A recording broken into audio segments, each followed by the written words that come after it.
Assalamu alaikum. Hürmetlik televizyon kögücü mehmanlar. Kadirlik dostlar,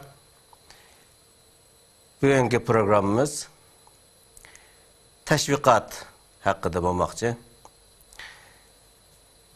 Teşvikatın ehemmiyeti,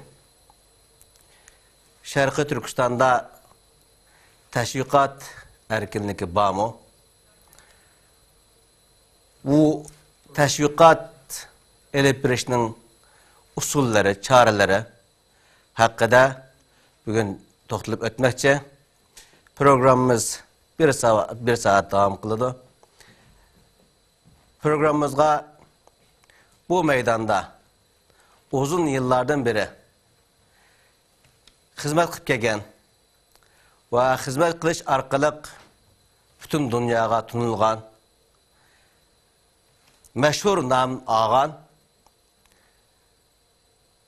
Dosent Doktor Abdülhamid Avşar Efendi teşrif kıldı.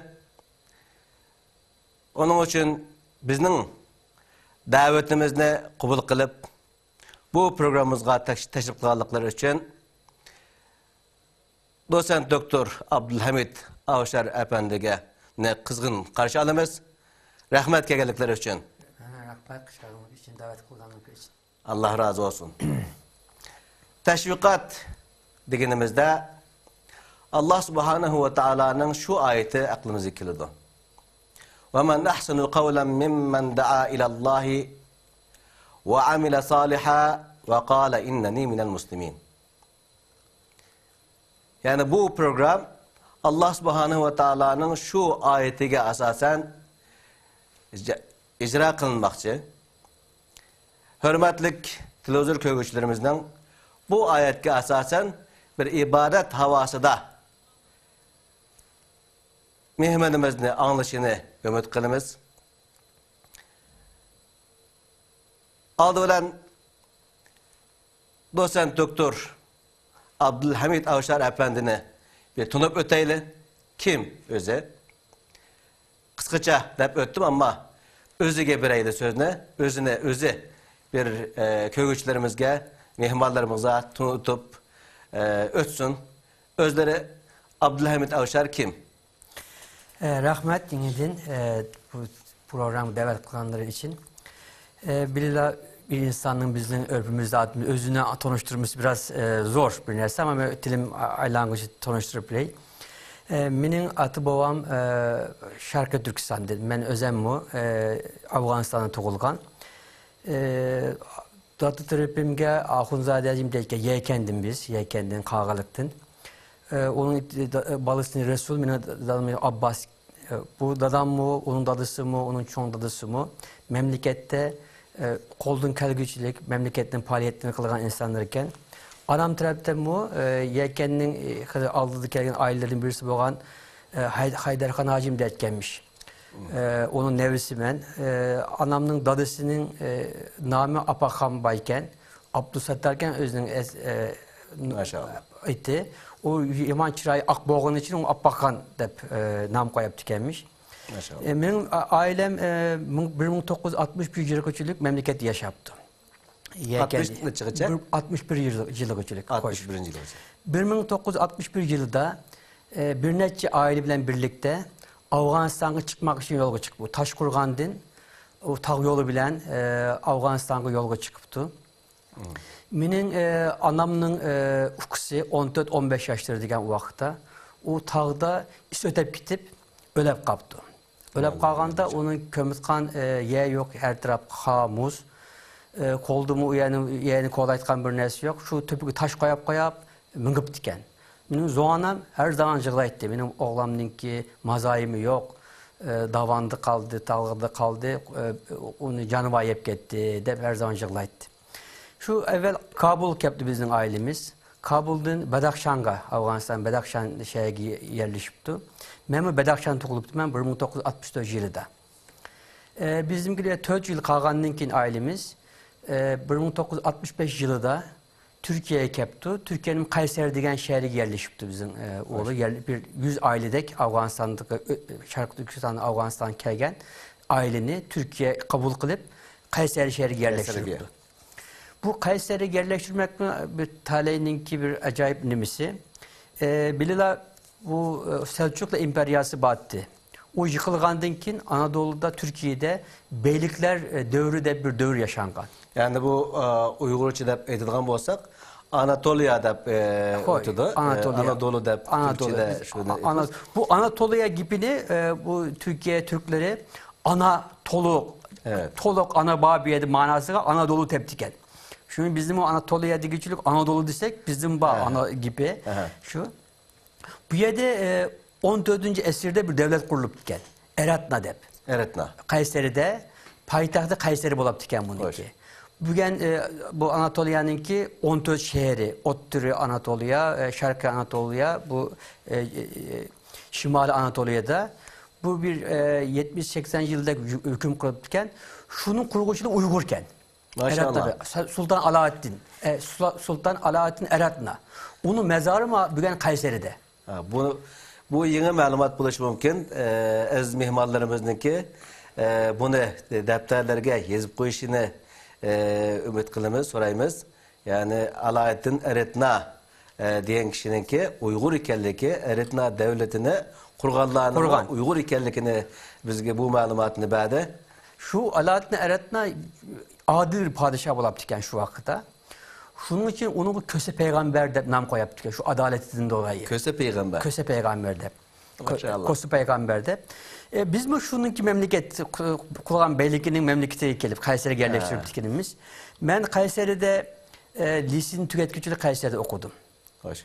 1982 yılında üniversiteden kazanıp Marmara Üniversitesi Akbarat Fakültesini kazanıp İstanbul'a gelgen. Şu yılda İstanbul'da 1986 yılında ben o fakülteni tüketkendiğim TRT, Türkiye'nin devlet televizyon istasyonunda işe girdim. Radyo televizyon istasyonunda rejisör bolap, prodüser rejisördeydi onunla. Program tayarlıcılığı. Bolap işlev ettim ben. Bir taraftan bu üniversitede okudum. Magistra kıldım. Siyaset bilimi, siyaset ilmi, siyaset üstüge. Onun halkara münasebetler sahasında doktora kıldım. Akbarat sahasında mı dosentlik unvanını aldım. Tahminen işte bir 30 yıl yakın nimde işlev ettim ben TRT'de bu devlet televizyonu işlev ettim ben. Şu akbarat işleri bilen, program teyarlar işleri bilen, hüccetli bilim yazmak işleri bilen alakadar bolap. Bir taraftan bu üniversitede müellimlik kılıp ettim ben bügengi küngücülük. Bizim kısaca ahvalımız şu. Yani benim bilginimce sizinki, sizin bir qançılığın til bildiğinliğinizne. Ve Azerbaycan'da bir üniversiteden sizge fəxri doktorluk unvanı bəgərlikini. Bu malumatım var. Hoş. Bu doğru mu? Doğru. Bunda değil, ben TRT'nin üyedeki temsilcisi bolap, numayendesi bolap. 3-24 yıllık Azerbaycan'da kaldım. Üyenin en çok başlıklı bolap TRT adıga. Üyede bir diplomasiya işe kıldık üyede. Bir 3-4 yıllık. O üyede bilila bu Azerbaycan bilen Türkiye bizge okşaş karindaş memleketler. Karindaş memleket boğandık için biz bu iki memleket arasındaki alakalının yaxşılaşması, kuşlanması için faaliyet kıldık özümüzde sahasında. Bunun için üyede bir üniversite bana diyenlerde pəhri doktora demesi verdi. Benim Azerbaycan'daki bu 3-4 yılım yaman verimlilik oldu. Mahsulluk oldu.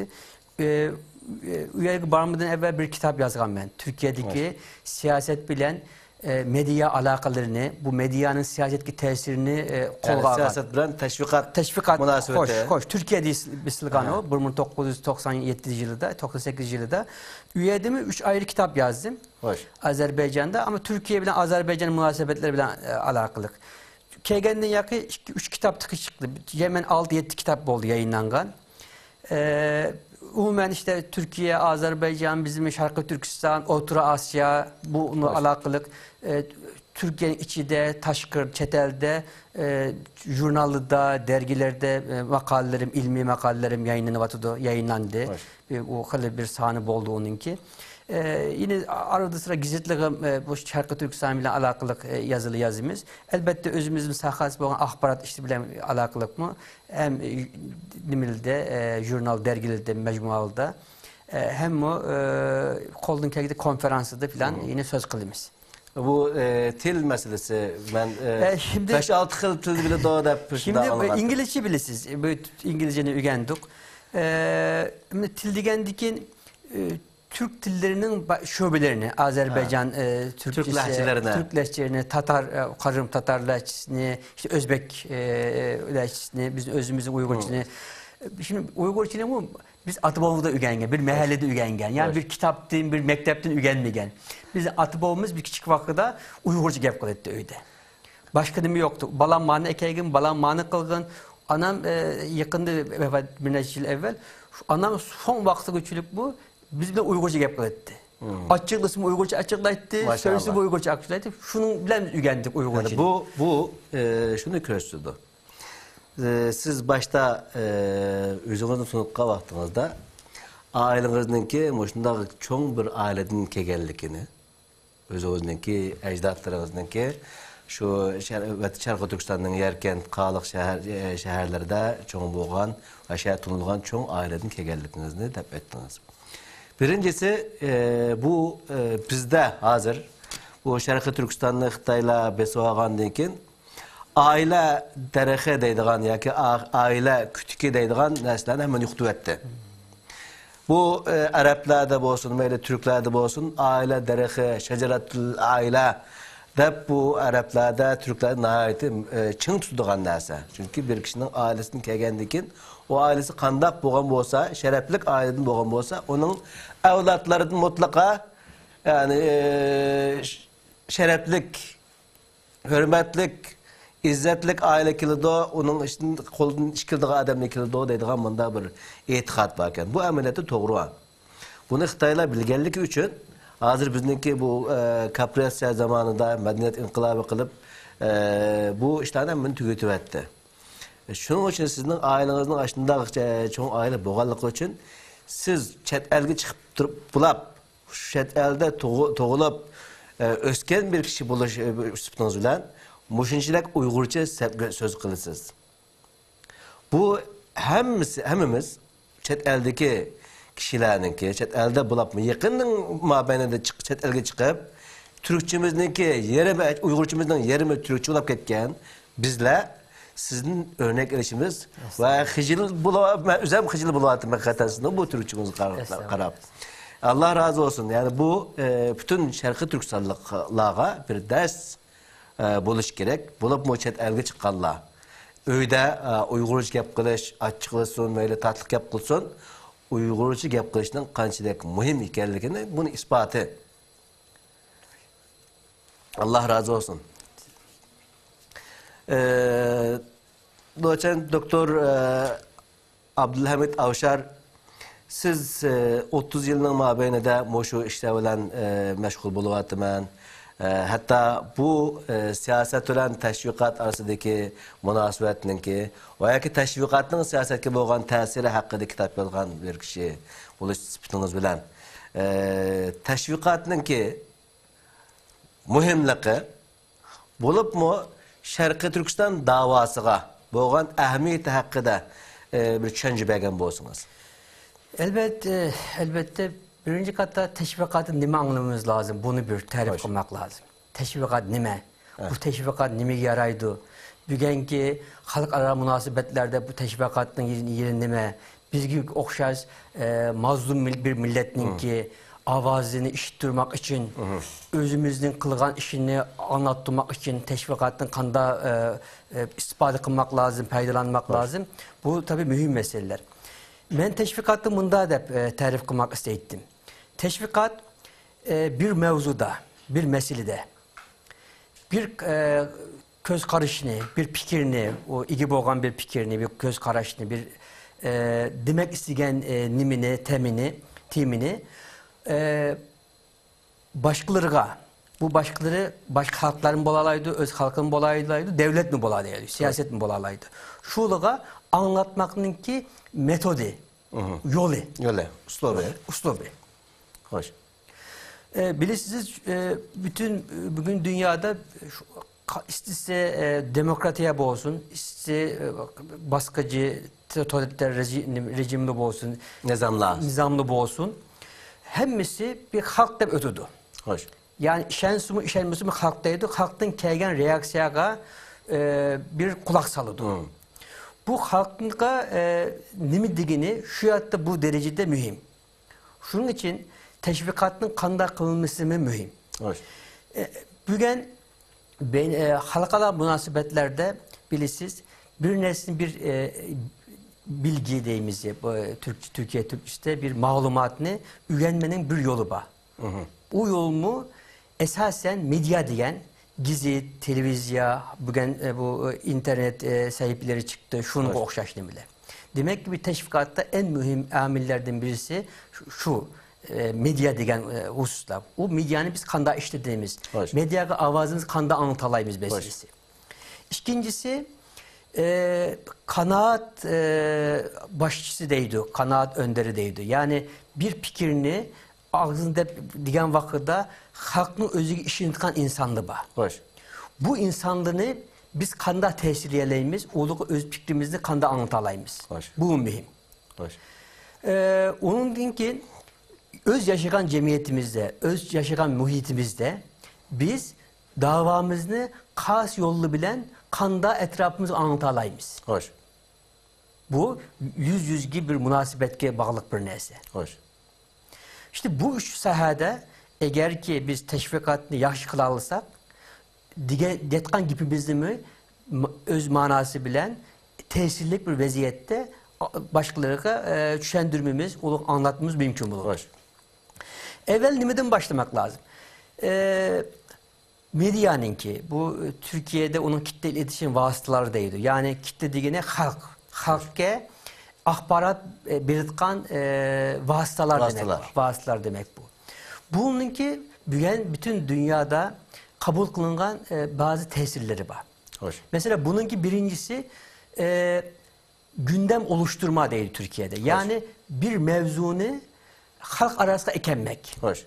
Nimişka çünkü Yani bir ideyanı halk arasında yaymak, bildirmek, haberdar kılmak.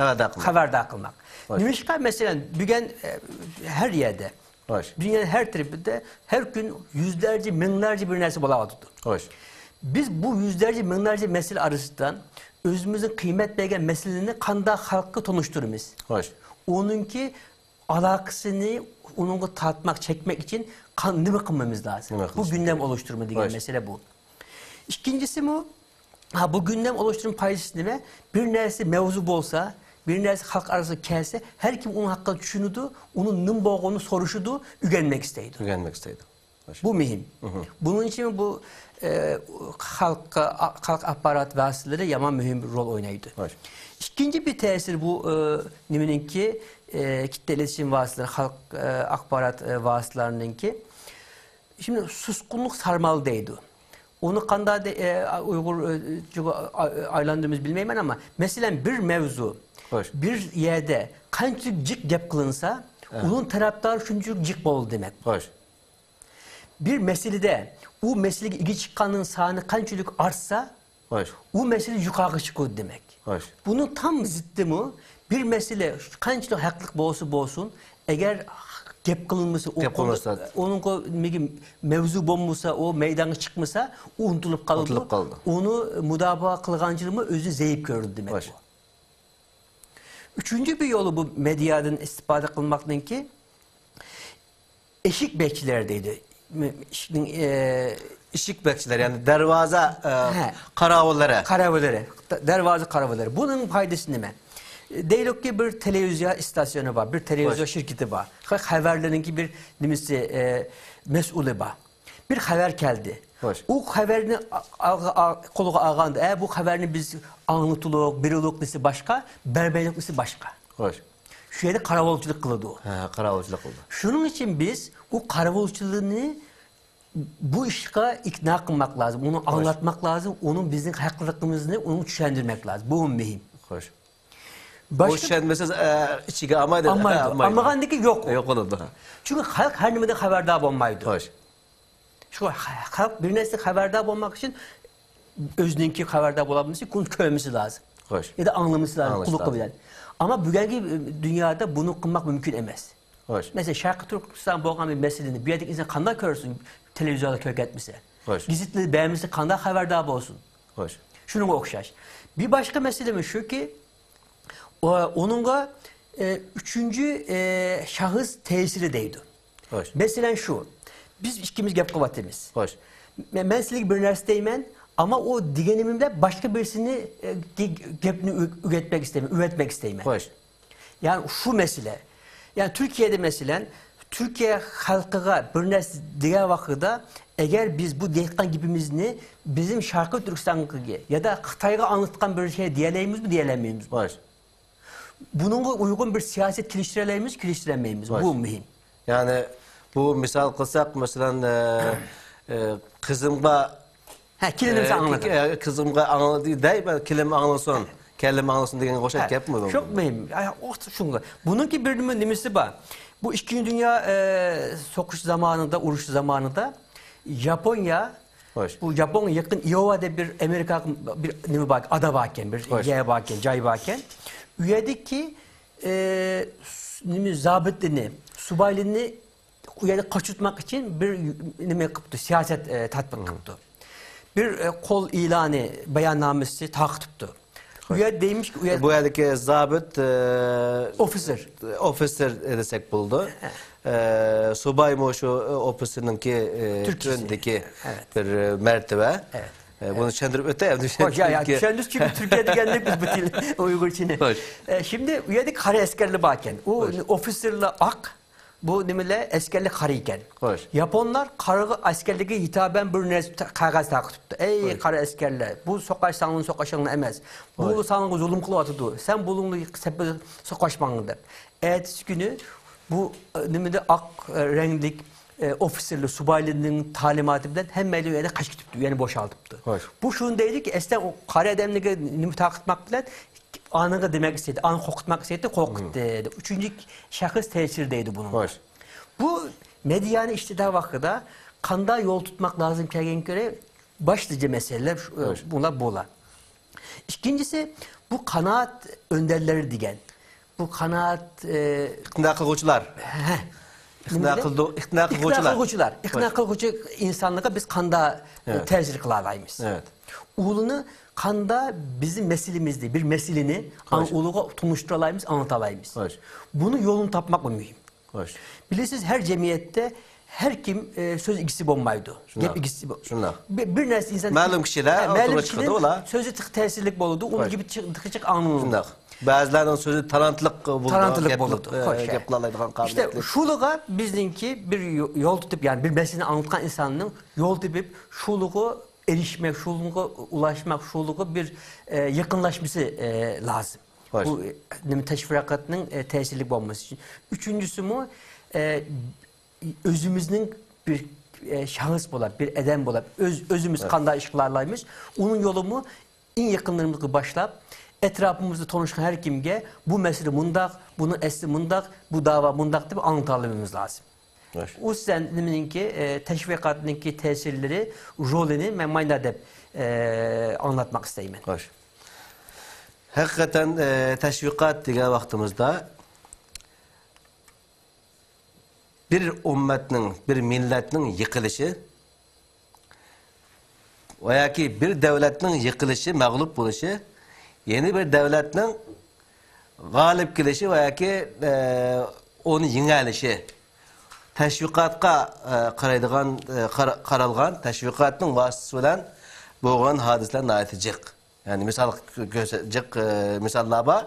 Bunun en mühim misallardan birisi Xitay. Bu komünist ideyası. Bizden bu Rusya'da okuyanlar olsun ya ki başka yerde okuyanlar olsun. Komünist ideyasını ağan. Ve Xitay bizden Şarkı Türkistan'a kirişten burun komünizmning qandaq bir narsa ekanligini xalqqa tashviq qildi.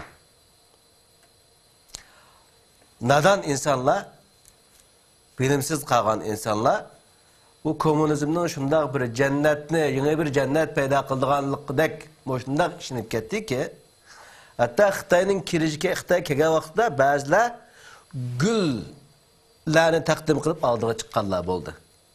Shundoq o. Bununki birinci sebebi teşvikat. İkincisi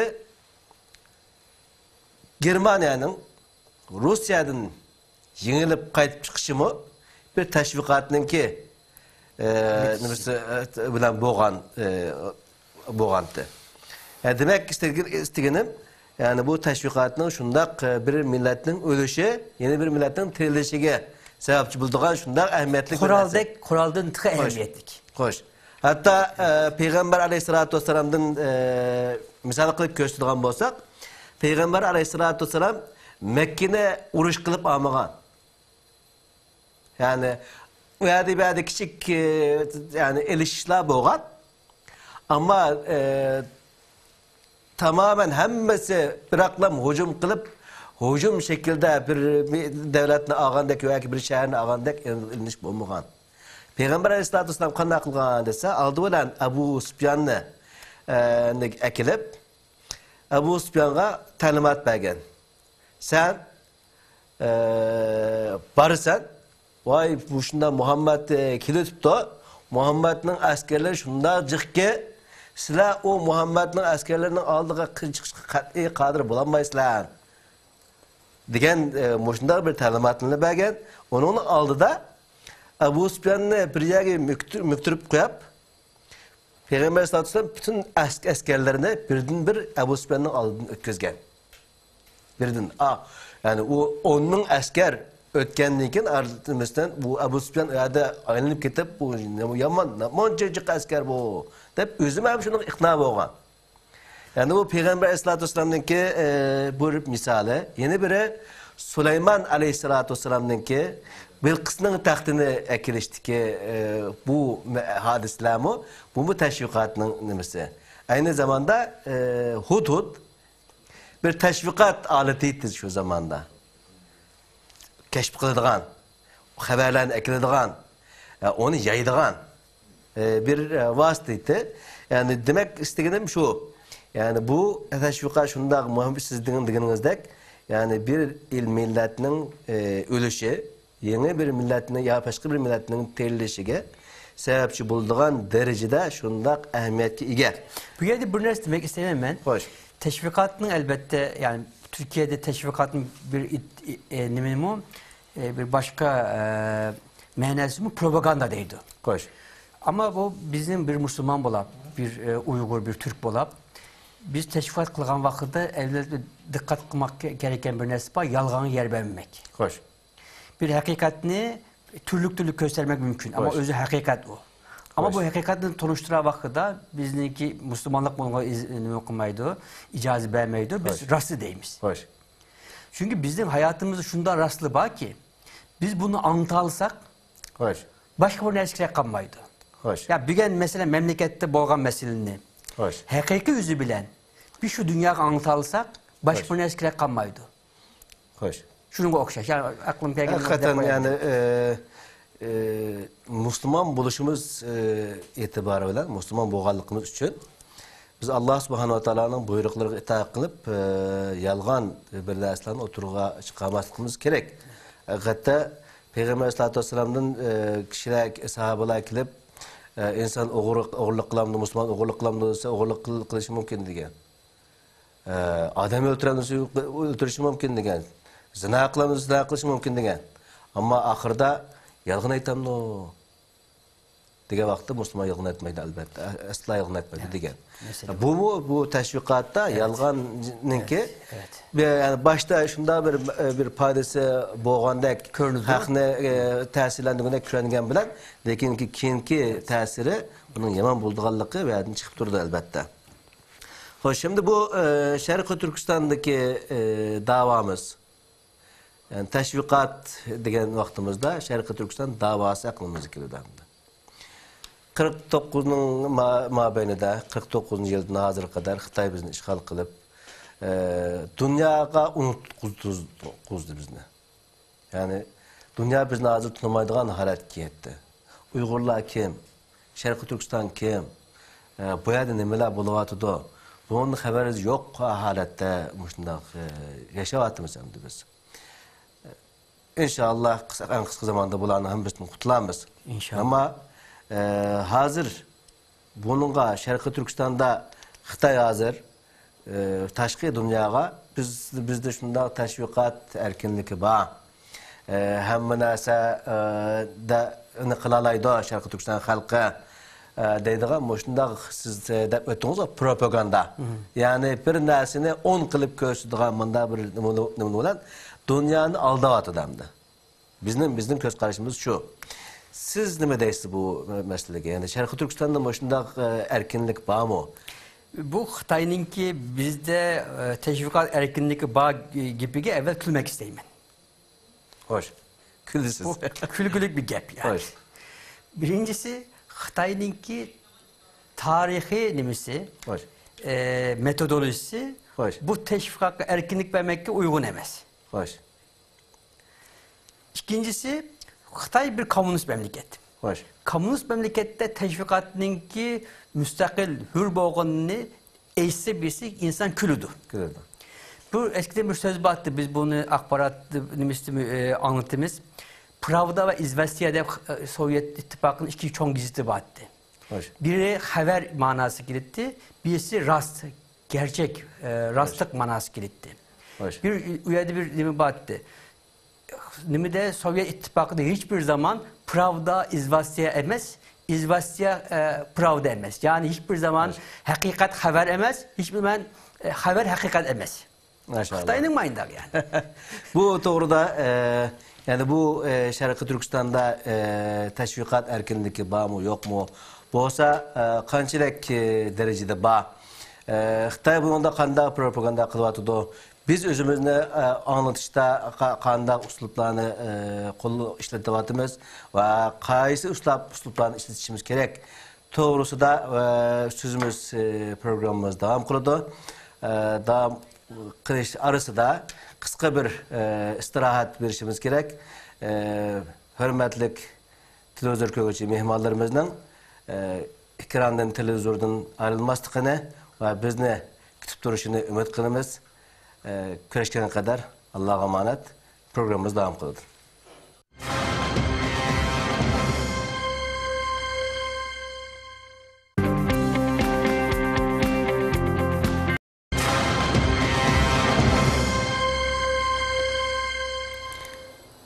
Televizyon köşesi, kadirlik dostlar, aziz mehmanlar, ekranda turganlıqlar üçün həmmanlarga tekrar rahmet aytamiz ve tekrar salamımızı yollayımız. Programımızın ismi, mavzusu teşvikat hakkında. Teşvikat hakkında biz bu programın başında teşvikatninki bir tunutuşunu dep öttük. Teşvikat nimadan ibaret? Onun için teşvikatninki ahmiyeti hakkında doçent doktor Abdülhamid Avşar efendi toxtulup öttü. Ve onun için Şarkı Türkistan'da teşvikat erkinliği var mı yok mu degan sualga külüp ötümen bu sözgü sualga degan şu sualda kapkagan idi. Şu yerden devam kılımız. Günümüzde bütün dünyada teşvikatının ehemmiyetine ait zor buluvatıdı, tesiri güçlü buluvatıdı. Alcerya'da, Mısır'da, Tunis'da, Libya'da, Mısır'da ve yakın zamanda Ukrayna'da buluvatkan bu hadislerinin hemmesi bu teşvikatının ki vasıfıyla buluvatıdan da. Burunki zamanlarda etiş, öldüreş, bula küçük boğan bolsa, kurallanış küçük boğan bolsa, hazırki zamanda teşvikat ondan bekrak kattık küçük buluvatıdan da. Bunun yolga çıkılan bolsak, Şarkı Türkistan'da siz bu erkinlik bağımı degan so'lga külüp ötep ketmen dediniz. Bu muşu şart aslında. Yani o yerde hakikaten teşvikat erkinliği katiyen yok. Bütün vasıtalar itilgen halette. Hazır ziyalilerimiz, yani teşvikat meydanındaki ziyalilerimiz turmalarga taşlanıvatıdı. Muşundaq bir vaziyette biz Şarkı Türkistan'ın işide qaysi vasıtalarını kullanışımız, işletişimiz gerek. Bu Xitay'ınki tətürüp teşvikata karta. Hakikaten yani Xitay'ınki teşvikatını erkin koyması, o Xitay'ın öz tabiatına zıt bir durum. Hoş. Hem özünün millet bulma hususiyeti zıt, hem de onunki nizama zıt. Hoş. Hem işgalci spitimiz zıt değil mi? Mesela şunda değil, bir Türkiye değil veya başka bir demokrasiye memleketi değil, bir hadise olsa, nimide matbuatta, medyada bir neçe farklılık onun göz karışını anlamak, görmek, rastlamak mümkün. Memlekette ben her gün yani memlekette ve Xitay'da Xitay'ınki İngilizce yayın kılgan 4-5 gizli her gün kalayman. İnternetten, tordan kalayman. Bir gizitinin haberi bilen yeni bir gizitinin haberi arasında kelime farkı yok. Hoş. Okşaş. Kelime farkı yok. Kelime farkı yok. Şunha haber verse Chinese Daily mi birdi, People's Daily mi birdi, CCTV mi birdi, Global Times mi birdi. Okşaş haberini. Hoş. Koyan başka göz karışı erkinlik haberinin bir kelimesi bile farklı emez. Hoş. Temel meselelerde. Birisinin haberini edip bilim kılgan. Hoş. Yani bu mümkün. Şimdi memlekette bu teşvikat için biz ne kılalayımız? Birincisi boğan her niminin şu hayatta bu yol bilen kayıtki ilinmesi yaman mühim. Hoş. Bugün bilirsiniz bunun çok imkanları arttı. Kılmak mümkün. Hoş. Bunun avazını, sesini anmak bile, avazını yazmak bile, onu kaydetmek bile çok iş. Birincisi imkan bolgan için bunu kılmak lazım. Çünkü bu bolsa yani kayıt dediğimiz bir yerde saklaş. Onu bir neresi yazdırıp yani yazış olsun, yazış olsun böyle bir neresi ilişki olsun. İlişki olsun. Şunu kılmak mümkün çünkü o bolsa gün bir hakikaten anlatmak mümkün oldu. İkincisi bilgen insanların ki Xitay'ın diyenlerinin ki doğru bolmağını mümkün olan her yerde, mümkün olan her zamanda, mümkün olan her şekilde başkalarına anlatması lazım. Bu elbette bizim için bir yerde asan, üyede yaman zor. Hoş. Şunda bolsun mu? Yani bir yüzünün ifadesi. Hoş. Bir bunda gepninki bir nimisini geçtirmek bile onunki nimboğunlu. Çünkü bu biz yüzge akbaratlaşma iletişimdeydi. O şu yaman mühim. Şunun ne bakmaz. Onunki mümkün boğan kadar öyle o boğan işlini çat 50'ge üretebilmek için yollar tapmak lazım. Hoş. Bu mümkün bu olaydaki üyede bir turist mesela ben Torbet'te körevatı ben bazı Avrupa'dan, Amerika'dan bağlan bazı turistler yani turistler dediğimiz seyahatçılar koldaki kamera bilen, maşin bilen, resim çekitilen maşin bilen üyedeki memleketin türlük ahvalını çıkıp ondaki torbet koydu. Biz bir yerde benim gelip imkanımız boldu.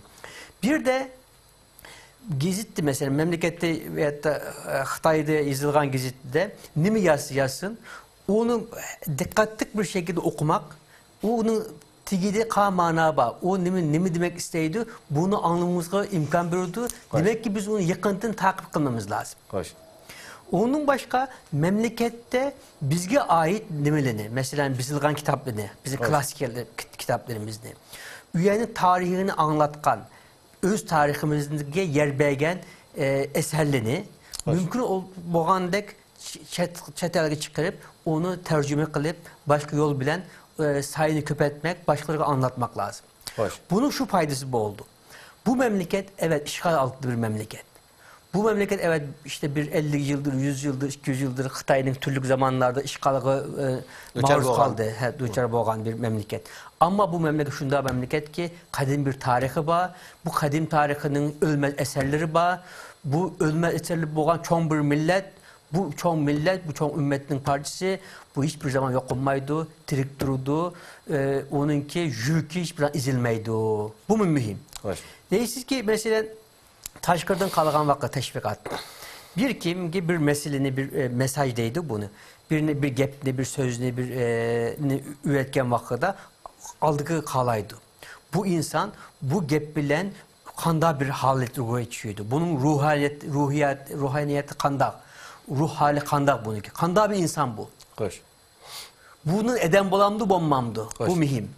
Bunu köketkendinkin, bunu başka anlatkandinkin, başka insanlar, ülkelerimi, milletlerimi buluğa yardım etmek lazımken, bu erkinlikni hakkıl etken bir milletken, bununla kanda destek birimiz de bunu düşürmeye yardımcı olmak mümkün oldu. Hoş. Onun için yani üyede olan her şeyini kılmak var. Bir de bizim üyenin mümkün olduğu kadar uğulun yalnız bomboğunu anlatkan üyeye bir numarını üretmemiz lazım. Kay yolu bilen, boldu bilmeyimiz. Mesela mayda televizyon yolu bilen, gizit yolu bilen. Bu yere kirişten burun, yani bu çet eldeki çet elde elip bamakçı boğan teşvikat usulleri, çareleri doğrusu da kirişten burun Şarkı Türkistan'da hakikaten Xitayning qattiq besimi var. Mesela aytsak, Ürümçi'de 2009'da 5 Temmuz'da bo'lgan voqeani, hadisini, qonliq bostirishlarni Xotandagi adam o'qimaydi. O'qimaydi. Yani Xotandagi adamga o'qimaydigan holatda yaqinqi zamandaki, mesela bu Keriyada nurg'unlagan adamlar uysiz qoldi, ölgenler elbette var. Bunu Xitay ölmedi, hiç kim ölmedi deb çıkardı. Bu nimede, zelzelede. Yani nimede, yer teröriste. Yer teröristinde. Bunu hatta şu Gumu'nun adamlarını sorsak, belki Kağılık'ın adamlarını sorsak, biz onu okuduk dedi ya. Bu nimeden ibaret yani? Bu şundak, yani şundak hadisi, şundak bir besim var. Siz bilirsiniz, Şarkı Türkistan'da Xitayla Mehmet'imin Buğra, Mehmet'imin Hazretim namında bir kitap, şunun karşı bir kitap çıkardı. Pan Türkistan degen namında bu arada Mehmet'imin Hazretimni yamanlaydıgan bir nime çıkardı. Ama fakat kısa zamandan keyin bunu Xitay qayta yig'ib oldi. Ba'dan chiqib men bu Xitoyninki ta'tir tashviqotini biz 10 qilib shuni elish imkoniyatimiz bormi? Şimdi bilirsiniz bir nimi var bu akbarat ilmide enformasyon blokajı deydi. Yani malumatınki takılmasını mani olmak, onu engellemek manası kıldı bu. Tosaş. Tosaş manası kıldı bu. Hoş. Yine komünist memleketlik uzun zaman, kadim zamandan beri demir perde, tümü perde deydi. Hoş. Yani tümü perde genime onu akskırmines ötmeydi. Hoş. Manası kıldı. Xitay mı elbette özünün ideolojisi için, özününki varlık için bunu mümkün olduğu kadar kuvvetli, kuşluk tatbik kılmak isteydi. O Xitay'nınki kılgını özü göre doğru. Hoş. Yani digendek biz nime kılalaymayız. Hoş. Mesela Kore'de boğan bu yer tepremiste. Hoş. Ben Türkiye'de mesela onu bir nimede kögen bir gizittin görüp Amerika'daki bir gizittin. Ben o özellikle internet sayfamda bunu inim kıldım. Munculuk Tor adresini inim kıldık. Onun için bunu Türkiye'den benim gizitçi, televizyoncu adaşlarım anlattı, körepti. Ya deydi biz bütün dünyada haber keldi oldu. Ajansı deyin, şu yedim haber oldu. Ben bir müdür adaşım var bir televizyon, çok bir televizyon kanalında. Dedim ki manda bir yer terörist bulaptı Şarkı Türkistan'da. Onun bile alakalı haber kelse bana bildirildi. Bunu haber kıldık Türkiye'ye anlatmak. Dedi ki bir hafta sakladım. Bunda bir haber yok biz kemeri deydi. Koyan bizim memleket özünün içinde taşkırga çıkmasının tosaplı Xitay. Hakikaten yani. Şimdi bunu elbette bu zor bir iş. Yani bunda bir nizamda, bunda bir baskı altıda o halkının ki özünün artık haberleşmesi mi zor, biz anlatması mı zor. Şundan bolsa ama bugün teknolojiye yaman tigişti. Hoş. Mesela kol telefonlarımız var. Hoş. Şunda ama? Hoş. Ya da ne bileyim bir yerden bir yere telefon etme imkanımız var. Bir maşından bir maşın üretme imkanımız var. Hoş. Ama bu insanın bizim insanlarımızın ki bunun ehemmiyetini belirtken bir mertebe çıkarmak lazım. Hoş. Xitay özünün işi haber vermeydi demek ya. Bunda bir nesbe olsa biz anlatmaydı. Hoş. Ama haberi boğanın kulaktan kulakka bunu anlatması. Hoş. İmkan boğan işte bunu körep, resmini çekip bunu takip etmesi. Veya da bunu başka yere etipitkan bunu başka nimege halka anlatalayetkan bir vasıtılığa bunu şunda bir bu yol bilen anlatılması bunun bilinmesi ki paydalık oldu. Şimdi diyen yaman mühim bir nesbi. Yine Abdurrahim Öttürk'ün İz romanı mı? Hoş. Şimdi evvelden bunu bir dobanda peygen. Çünkü kaldı ki bu başka bir nesbi anlattı onu yıktı. Onu yıktı. Şimdi mesela bunun okşa. Bizim üyelik ziyalılarımız tabii onu azı birini koymak istemeyiz ama insanlar üyede boğan zulüm ne?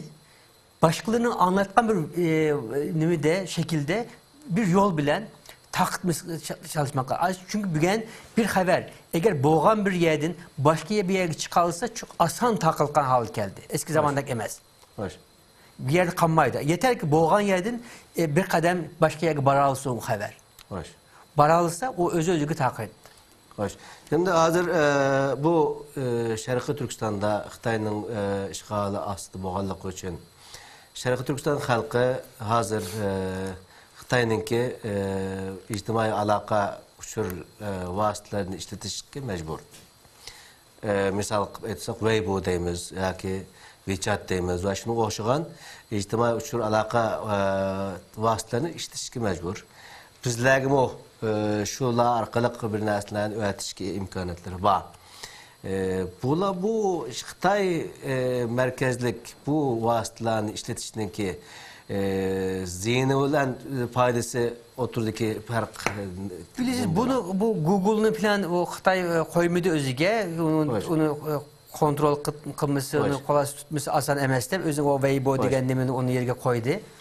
Şunda bu olsun mu? Bu torbetli şunda bir nesi ki her zaman onun hemenisini kontrol kılmak mümkün emez. Kolay tutmak mümkün emez. Şu yerde mesela kamunuz memleketlerde kanda bol bir gep etken bolsak gepnin başka mana kesken bir şekilde deyimiz. O diyen gep başka tarafta anlaşılır demin demek istedik kanımız. Yaşı çok müşkül seferge atlanıp mangandı biz desek biz anlayamayız bunun ne demek olduğunu. Abdurrahim Ötkür'ün bu şiirini mi şu Xitay özü besip takıtkan şiir. Yani bilmey takattı. Keyin bunun təsiri de küçük boğaçqa yığıb alğan oldu. Hakikaten siz başta dediyinizdek təşviqatının vasıtlarını, təşviqat aletlerini bilişilip bununla etmeydi. Bunu kanunda şekilde işletiş. Evet, elbette. Bu mühim mesele. Mühim mesele bu. Yani telefonum var benimki. Nəhayət yaxşı telefon. iPhone deyimiz, başka telefonlar deyimiz oldu. Yani hazır en terakki kılgan telefonlar var. Hemimiz de var vatanda. Şu yerdeki vatanperver, milletperver dinini söyleyen insanların muşundaq bir hadislerini köygen hemen. insanlar, normal insanların dikkatini bu tatmaydigan bir meselelerini dikkat tatıldıgan harekete eklenişi mümkün. Mesela buraya gelin bir narsa demek isteyeyim. Deylük gibi bir televizyon istasyonu bir kanalı bir haber kılmak isteydi. Hoş. O haber kılmak için bir narsa kök etmesi lazım yedi. Hoş. Deylük ki memlekette bunda bir narsa oldu. Bunun bir resmi, bir fotoğrafı, bir görüntüsü bulunmasa o haber bulmasının bir kıymeti yok. Hoş. Eğer ki nim boz mesela Mişe'de bu küçük bir nesnenin bir görüntüsü hikayesi bizge. Hoş. Bir hikayesi bir nimige televizyon istasyonu ondan çok haber çıktı. 2009'daki bu 5 Temmuz 5 gün hadiselerde şu yerden bir şekilde çıkan nimeninki ya da Xitay'ınki öz teşvikat için tağıtkan nimeninki görüntününki yaman bizge müspet tesiri bu. Şundan mı? Eğer o bombagan bolsa biz ne mi desek deylok büyünçülük kuşluk anlatanmayız. Hoş. Onun için diyenleri yaman doğru. Nim bolsun küçük çok demeyin. Mesela bizim bir bazarın bir resmi. Bazarın resmi. Bir bazarın gibi bir insanların çırağının resmi. O iki yaşamaktan zorluklunun resmi. Bu da nim bolsun. Bunun hepsi bir haber. Hoş. Yani halkımızga şunu tavsiye kılıyoruz. Yani öyle her kandak bir görünüş bizge bir teşvikat vasıtası buluşu mümkün. Evet. Teşvikat aleti buluşu mümkün. Hakikaten diğerinizde 5 Temmuz vakası da chet eldeki bütün akbaratla şu Xitay'ın belgen görünüşlerini verdi. Türkiye mi o şunun içinde var? O bir Xitay'ın bunu kalap duratkan bir görünüşünü devamlı şöyle ekilip güya bu yerde zulüm kılıvatkan, kırıvatkan, çepuvatkan Xitay emas, Uygurlar ekendikidek. Manda köşetti de. Keyin bununki o arka görünüşlerine, hakiki görünüşlerine ayadaki cengivar, kahraman milletimiz mehbi haratlerde böyle şu vasıtalarını işletiş arkalık çıkarttı ve bizge bunu dünyaya anlatış prosesini verdi. Yani halkımızın bu şu meselelerine biraz dikkat kılışını ümit kılımız. Çünkü bu hazır yani kolga kural elip uruş kılıştın bekrak güçlük tesirge iyi bir bunu kılmak lazım. Yani onun için başı teşvikat siz yaman. Başta da öttünüz mesela Amerikalıkla, İngilizler, Avrupalıklar hususen bulardan işte Araplar mı var? Şarkı Türkistan'a seyahatki bardo, seyahatçilerine aitecek dep öttünüz. Biz chet eldeki bu davanı davaga mesul boğan, davaga igi çıkan kişiler buluşumuz süpütümüz bilen. Bu şu seyahatçilerden veya ki seyahatçiler şekilde oyagi insanlarını üretip, yollap, şula arkalık teşvikat yani vasıtalara teşvikatının ki adetlerini, aletlerini elip geliş imkanatları var mı? Materyaller, teşvikat materyaller. Şimdi bu zaten bunu teşvik kılmak lazım. Zaten bulavatkan işle bular. Şimdi teşvikat elbette yalnız vekale bilen alakalı olmaydı. Teşvikat şu mu demek? Mesela Şarkı Türkistan kandar bir memleket.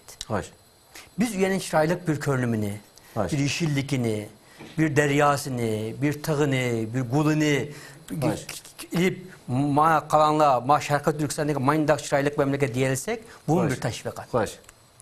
Üyedeki bu koğunun çıraylıkını kökütelsek, üyedeki insanın yüzünün çıraylıkını, simasını kökütelsek, üyede boğan bir tarihi abideni kökütelsek, üyede yetişken insanların ki izlerini kökütelsek bunun bir teşvikat. İlla teşvikatının bir vakabına alakalı olması şart demez. Onun için mesela memleket bağanla bizim Türkiye'den olsun, hemşerilerimiz olsun, çetelden kelgenli olsun, nereden bahsi olsun? Memleket ait, memleket ki alakalık. Biz gibi resim, binesi üretelim mi? Şunu mu teşvik etmek mümkün oldu. Biz mesela anlattığımız Şarkı Türkistan mayında bir memleket, üyede her nimini ekkili boldu, üyede bunda suları var, bunda yeşillik var, mesela altın çıkıdı, may çıkıdı deyimiz. Onunla alakalı bir özgür may çıkartkan bir yer, altın çıkargan bir yer, koğun yetişken bir yer, diye mesela kariz var bildi, turban karizini. Mesela karizini desek mandak. Karizini bir Xitay özü teşvikat için ya da başka bağanda bunun ne olduğunu anlatmak için onun resimlerini çekip de görüntülerini takip tuttu. Biz aşırı mesela bir yığında, bir toplantıda köketsek insan hayran kaldı. Onu demekten tıkıştık. Çünkü görüntü digen, yani biz görüntüyü herhalde görünüşün küçüğü, gepnin küçüğünden kat kuşluk. Kat kuşluk. Bir nesini kök etmek, belki bir netçi sahibi gep demekten tıkışlık. Onun için bu yaman mühim. Bizim mesela memleketlik bağlandı var. Ya mesela plan yeri bağdım deydim. Eğer plan yeri bağlı adaş, üye günlük hayatla alakalı bir hiç ekeldin mi? Ya lağman yaxşıyken kolasya skavap edip geldim de.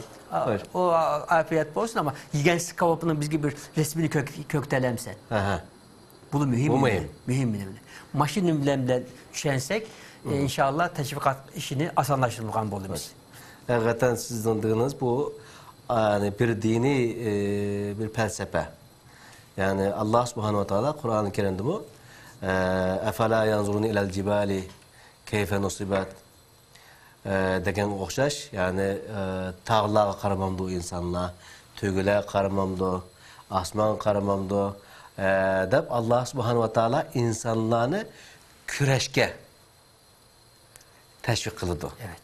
Küreşnin yani körünüşünki kançıdak ehemmiyetli egenligini Allah Teala'nın ki bu ayetlerden bu biliriş mümkün.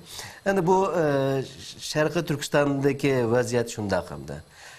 Bizler chet elde nur oxşumağan teşkilatlara ba. Teşkilat bombağalla hem hizmet kılvatqalla ba. Sizningçe bu teşkilatlar vayaki hizmet kılvatqalla, meyli şahsi bolsun, meyli gruplar halatı bolsun, meyli teşkili bolsun, teşkillengen cemaatleşkenler bolsun. Bula teşvikat meselesi de nemi kayıs yolunda tutulmuş gerek? Elbette bunu demek lazım ki Türkiye'de olsun, Türkiye'nin dışında olsun bu meseleyi konal belgen. Teşkilat ya da şahsi kişiden Allah razı olsun. Çünkü bu bir vatanının sevgisinin, vatan aşkını, işkini, şüyükünü toşağanını köküttü. Bu çok neyse. Yani kosakın toyguz yatmak gerekiyor. Bunda bile alakalar bolkan bu. Allah hepimizin razı olsun.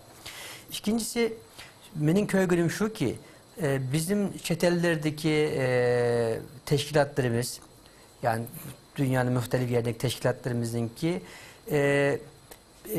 piçetligen, yani məlum kılgan bir siyaseti yok.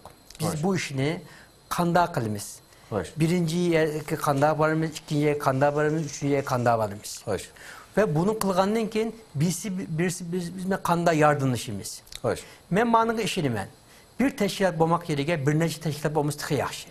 Çünkü bir teşkilat kolastık ilinan vaxtda şu yerde bu tarafidir.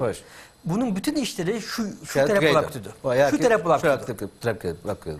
Ama bir meseleye türlü karaşla, türlü bakış açısıyla itüyede karaşla okşamağa nazariyeler köp mühim.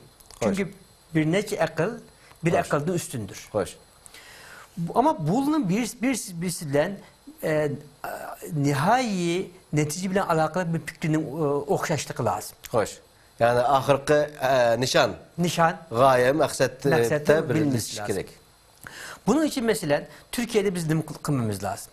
Birincisi Türkiye'ninki farklı başka memleketlerden büyüdük 75 milyon insanınki bizim kardeşimiz olması. Yani bir zamandan evvel biz bir yerde yaşayan, bir tilini gep kılkan, bir anadın babunun boğan insanlar idik. Bunu anlatmak, başka halklığı anlatmaktan asan oldu. Ama bunu anlatmanın usulleri var. Biz kanda anlatmamız lazım bunu. K seviyede anlatmamız lazım. Normal halkı kanda anlatmamız lazım. İdare etkenliği kanda anlatmamız lazım. Bu sivil teşkilat değildi. Bu başka teşkilatları, Medeni teşkilatları kanla anlatmak lazım. Hoş. Bunun usul ve metotlarını bizim tapmamız lazım. Hoş. Bu teşvikat işi. Mesela memlekette cıknımlı bolavatıdı. Her gün bolavatıdı. Xitayning zulmü daim çünkü. Hoş. Kesilmeydi. Şuna. Ve bizim halkımız özününki imanını ayak tutmak için, özün barlığını devam kıldırabilmek için bunun devam mücadele kılıvatıdı. Hoş. Biz bu kılgan insanın mücadelesini gün bir gün bolgan vakitte Türkiye olsun, dünya olsun özümüz kanda anlatalayımız. Öz kardeşimiz bilen bu meselini, bu vakalını nasıl kanda nakl edeyimiz. Bunun yolunu tatmamız lazım. Hoş. Biz vaziyeti mındaklı başka nimeler. Mesela deylik ki başka Avrupa'dan, Amerika'dan, şu yerden bir yerden bolgan haberlerini biz üyedin körep. Hoş. Onun karşı nazariyelden ügünüp ondaki bilgi anlatıvatımız. Hoş. Biz ester bunun bizden ügenmesi lazım. Yani bunu bizden ilişki lazım. Bizden Yani. ilişki lazım. Hoş. Şunda bizim mesela bir merkez oluşturmamız lazım. Hoş. Şunun için sizin kılıvatkan işleri yaman mühim. Yani bu Hoş. bir kılıp bir nesip oldu. Ey halk her taraf memleketi mında bir nesip oldu. Bu meseleninki tigi mındak. Hoş. Xitay mında değildi ama rastlığı bunda. Bunu anlatmamız lazım. Hoş. İkincisi devamlılık bulup her kimge Şarkı Türkistan'ınki bolgan zulümünü, Şarkı Türkistan insanınki ahvalini devamlı haberdar kılmamız lazım. Hoş. İnsanlar bir kata anlatıldı, kulak olun çıkı tuttu belki. Hoş. Ama 2, 3, 5, 8, 10 bolgan vakitte birige kulak salıdı. Hoş. Belki o birinin kulak salgını bizimki davamızga paydalık boludu. Hoş. Onunki elbette ki mesela Türkiye'ye desek, Türkiye'nin idare kılganda bilgen tülügün bundan keyin mi? Yüküde Şarkı Türkistan'ın bir muhabbet var. Bunda hiç kim danamaydı. Şurası yok. Ama belki oğlu oçuktun diyereydi, oçuktun diyemeydi. Ama kılkan bir işi var. Biz buluğa berip rastni, boğanın hakikatini, onu çoğaltmaya küçültmeyi, anlatıp onu devamlı haberdarlık kılmak lazım. Hoş. Ve bununla demek lazım ki bizimki talebimiz bu. Hoş. Siz bunun kanınızı kılalaysanlar. Bizimki halkımızın bolavakka vaziyet bu. Sen bu kılgan zulümünki kançılıkını engelleyeleysenler, bunun aldığı tosalaysanlar. Bunda kılıp buluğun yol kötüsünden nimel demek lazım. Yani çünkü bu hiç kim Şarkı Türkistan'ın çıkanında bu meselenin yakınını takip kılanmaydı, bilenmeydi. Bunun mu teşvikatının yaman yemesi var. Bilirsiniz Xitay bu teşvikatta yaman kadim zamandan yakın yaman uslu bir millet. Hoş. Ma aldığımızdık mı ak kağızımı karı dep anlatıdı. Her kim o karıyken bu değil. Hoş. İşte bunda kuşluk bir nimege teşvikatçı bir milletke, bir nizamga biz mi öz metodolojimizi tipip onun karşı çıktıkan, onunki yalganların oturuğa çıktıkan yolunu tatmamız lazım. Bunun için medyanı işletmek yaman mühim. Hoş. Medyanı işletmek, medyanı hem özümüz medya kurup onu işletmek hem de boğan medyaya ulaşmak, onunla yetişmek, onunla anlatmak yaman mühim. Bunun yollarını tapmamız lazım bizimki. Bunu anlatkan vakitte eğer bir kamuoyudaydı bu Türkiye'de halkın fikri, halkın kanaati yaman mühim. Bu halkın kanaati mi oluşturulacak yani inşa kılıtkan, yaşılıtkan bir nerse. Bir insan hiçbir nerse bilmişse o bilmegen bir insanga mavu mında dep birinci kata anlatkan ya da onu anlatalıkan onun özün terbiyeye tahtalaydı. Bu işini bizim yakış teşvikimiz, bunun yakış işlememiz lazım. Hakikaten bu çet elde bu davanı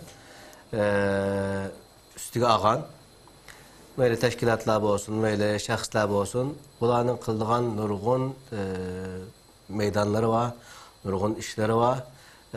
Bunun beşide kaysı meselini burun oturup koyuş meselesi bu var. Mesela etsek yakın zamana kadar bütün teşkilatlar Şarkı Türkistan'a Xitayning köçürülüp egegenlik meselesi de cık toxtalmagan ekan. Yani Filistin'de desek Filistin'de şu birkaç tane beraber öy septike şunu galip kılıp nurgun iştabı olup gitti. Bizden Şarkı Türkistan'a şu 40-60 yılının mabeyinde yani bizden nüfusumuzun cıkrak bir nüfusunu ekelse Bu doğruda teşvikatımız başka meselelerge bo'lgan teşvikatımızın az bo'lgan ekan. Yani bu Şarkı Türkistonliklarninki qilmoqchi bo'lgan teşvikatları qaysi usullarni qo'llanishadi? Hozir Facebook deymiz, Twitter deymiz, onun o'xshagan Google deymiz. Onun o'xshagan nurg'un vositalar bor. Bularni ishlatish usullari, bularni so'zlashimiz lozimdi. Faqat programımızdaki ahırlaşıp kalganlıkımızı, vaktimizin tükenlikimizni aytıp İnşallah sizden yeni bir söz alsam, kilerki bir programda, yakınki bir programda, vaktiniz yetken bir vakta biz bilen telefonlaşsınız, küreşsiniz. Ya başka bir programda yeni bir araya gelsek kanadaysınız. İnşallah. İnşallah ben Rahman eğitimen bizi davet kılıp bu bizim sözümüzü anlamakka yayılmasına imkan verdiğiniz için. Ben anlıkçılıkla, tamaşalıkla şunu demek istemem ki yürekleri bütün boğsun. Bütün boğan zulümge, boğan işleri karta, dünyanın her tarafında Uygur meselesini bilgen, Uygur'un özünün içinde yetişken Şarkı Türkistan'ınki ama taşkırdım Şarkı Türkistan'lık boğan nurgun insandı var. Ul yalgız emez. İnşallah biz bir gün Şarkı Türkistan'ın öz erkinliğini, müstakilliğini körümüz. İnşallah. Doktor Abdülhamid Avşar efendiye köp rahmet eytimiz. Allah'ın rahmet dileyimiz üzüge. Sizler, kaderlik dostlar, aziz mehmanlar, bizni çidap durup bir saat boyunca körep anlap olduğuna için hemenlerge yürekimizin işidin rahmet eytimiz ve Allah'ın selamını sizlerge yollayımız. Vesselamu aleyküm ve rahmetullahi ve berekatuhu.